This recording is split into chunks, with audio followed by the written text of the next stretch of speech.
और इस बीच एक और बड़ी अपडेट आ गई है। ईरान के उमरिया में इजराइल ने मिसाइल से अटैक कर दिया है। सरफेस टू सरफेस मिसाइल से यह अटैक किया गया है। सरफेस टू सरफेस मिसाइल से अटैक कर रहा है इजराइल। उमरिया जगह का नाम है। अटैक हुआ है ईरान के उमरिया में। इजराइल ने यह मिसाइल अटैक किया है। Surface to surface missile attack किया गया है। तो यह जंग लगातार बड़ी होती हुई, यह जंग लगातार बढ़ती हुई, यह जंग लगातार विध्वंसक होती गई। एक के बाद एक हमले होते जा रहे हैं। ये जो तस्वीर हम आपको दिखा रहे हैं ये उमरिया है और उमरिया में ही ये अटैक किया गया है। आप देखिए जिस कदर ये दोनों देश लड़ रहे हैं, जिस कदर ये दोनों देश हमला कर रहे हैं, जिस कदर ये दोनों देश एक दूसरे पर वार पलटवार कर रहे हैं, एक से एक मिसाइलों का इस्तेमाल किया जा रहा है। सरफेस टू सरफेस मिसाइल से अब की बार उमरिया में हमला किया गया है।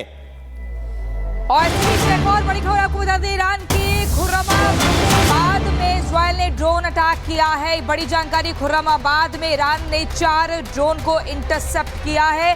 बड़ी खबर आपको बता रहे हैं, ईरान की खुर्रमाबाद में इजराइल ने ड्रोन अटैक किया है। खुर्रमाबाद में ईरान ने 4 ड्रोन को इंटरसेप्ट किया है। ये बड़ी जानकारी, लगातार ये एक के बाद एक अटैक किया जा रहा है। ईरान के खुर्रमाबाद में इजराइल ने ड्रोन अटैक किया है। बड़ी जानकारी आपको मिल रही है और लगातार एक के बाद एक अटैक किया जा रहा है। और अटैक में आप देखिए कैसे ये टारगेटेड अटैक, खुर्रमाबाद में ईरान ने 4 ड्रोन को इंटरसेप्ट किया है।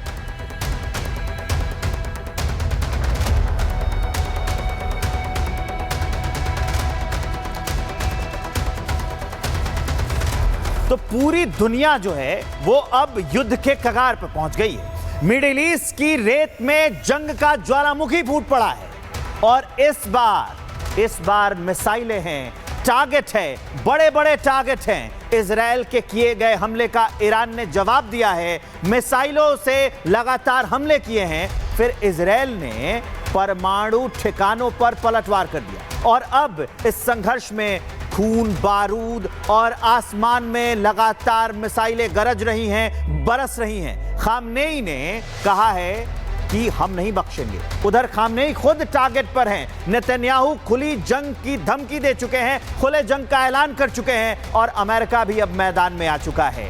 क्या ये तीसरे विश्व युद्ध का पहला अध्याय है? देखिए मिसाइल युद्ध पर यह सबसे एक्सक्लूसिव और विध्वंसक रिपोर्ट।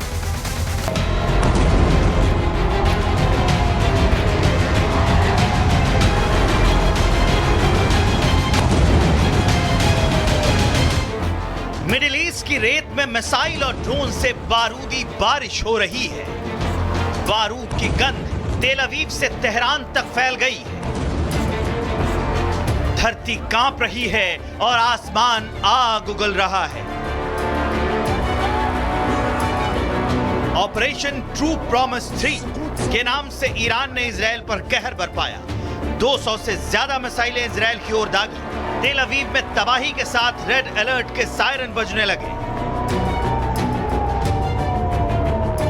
ईरान के इस्लामिक रेवोल्यूशनरी गार्ड्स ने इसे शुरुआत कहा तो इजराइल ने दिखाया कि वो सिर्फ रक्षात्मक नहीं है, आक्रामक भी है। और फिर इजराइल ने ईरान के अंदर घुसकर फाइटर जेट से तबाही मचा दी। ईरान ने इजराइल के सैन्य अड्डों और रक्षा मंत्री को टारगेट किया तो इजरायली वायुसेना ने तेहरान की धरती पर बम दागे। इजरायली डिफेंस फोर्स ने ईरान के सुप्रीम लीडर खामनेई को निशाना बनाया। खामनेई के आवास के पास गूंजी तबाही की गूंज। बेंजामिन नेतन्याहू की फौज ने ईरान के जिस सुप्रीम लीडर को टारगेट किया वो सिर्फ एक नेता नहीं है, ईरान की पहचान है, Ayatollah Ali Khamenei.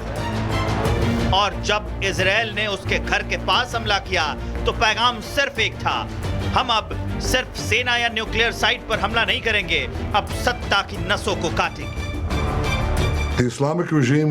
Operation rising lion ये इतिहास के सबसे महान सैन्य अभियानों में से एक है। हम ईरान के परमाणु खतरे को जड़ से मिटा देंगे। ये वक्त ईरानी जनता के उठ खड़े होने का है।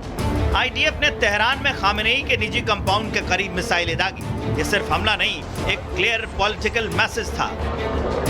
इजराइल ने drone production unit, missile site, ballistic hubs को नष्ट कर दिया। इसकी जानकारी संयुक्त राष्ट्र में इजरायली राजदूत ने दी। खामेनेई ने भी इजरायली हमले का वीडियो शेयर कर लिखा, अब इजरायल का जीवन कठिन हो जाएगा। और यही वजह है कि खामेनेई की चेतावनी को समझते हुए इजरायली पीएम नेतन्याहू ने ईरानी जनता को रिजीम चेंज की बात कह डाली। ईरानी शासन को नहीं पता कि अब उनके साथ क्या होगा। इजरायल कभी इतना कमजोर नहीं रहा। अब ईरानी जनता के लिए एकजुट होने और ईरानी शासन के खिलाफ अपनी आवाज बुलंद करने का समय है। ऑपरेशन राइजिंग लॉयन सिर्फ मिसाइलों का नहीं, शासन विनाश की रणनीति है। इजरायल का मैसेज क्लियर है कि सिर काटो, जड़ें खुद सूख जाएंगी। लेकिन नेतन्याहू का खामनेई को टारगेट करना यानी पूरा इस्लामिक गणराज्य उबलने के समान।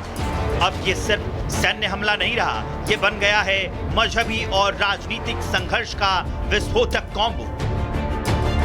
सवाल ये है कि इजरायल चाहता क्या है? क्या इजरायल अब सिर्फ न्यूक्लियर खतरा खत्म करना चाहता है या फिर सुप्रीम लीडर की सत्ता को गिराकर नया ईरान बनाना चाहता है? Bureau report, Republic Bharat. बड़ी खबर, ईरान के 9 परमाणु वैज्ञानिकों की इजरायल ने हत्या की है। ये बड़ी जानकारी आपको दे रहे हैं। ईरान के 9 परमाणु वैज्ञानिकों की इजरायल ने हत्या की है। शुरुआत से जो इजरायल है वो एक ठोस रणनीति के तहत अटैक कर रहा है। यही वो चेहरे जो हम आपको दिखा रहे हैं, यही वो परमाणु वैज्ञानिक है जिनको टारगेट पर लिया है इजरायल ने और मौत के घाट उतारा है। डॉक्टर मोहम्मद तेहरानची, ये परमाणु वैज्ञानिक आप देख रहे हैं जिनका खात्मा इजरायल ने कर दिया है। फरीदून अब्बासी, ईरान परमाणु वैज्ञानिक फरीदून अब्बासी, डॉक्टर मोहम्मद तेहरानची, ये वो परमाणु वैज्ञानिक है जिनका खात्मा इजरायल ने अपने अटैक में किया है। और शुरुआत से ही कैसे सैन्य जगहों को निशाने पर लेना है, परमाणु जहां पर पूरे मिसाइल लॉन्चर उनको अटैक करना है, ये सब कुछ किया जा रहा है। और इसी बीच आपको बता दें, मिडिल ईस्ट में तबाही का मंजर दिख रहा है। आसमान में बारूदी शोले आग लगा रहे हैं। वहीं इजरायल ने ईरान पर ऑपरेशन राइजिंग लॉयन से वार किया तो ईरान ने इजरायल के खिलाफ ऑपरेशन ट्रू प्रॉमिस 3 लॉन्च कर दिया। दुनिया का हर देश इस जंग को बढ़ने से रोकने की कोशिश में लगा हुआ है, लेकिन ईरान और इजरायल दोनों ही पीछे हटने को राजी नहीं है। आखिर क्यों? ये रिपोर्ट देखिए।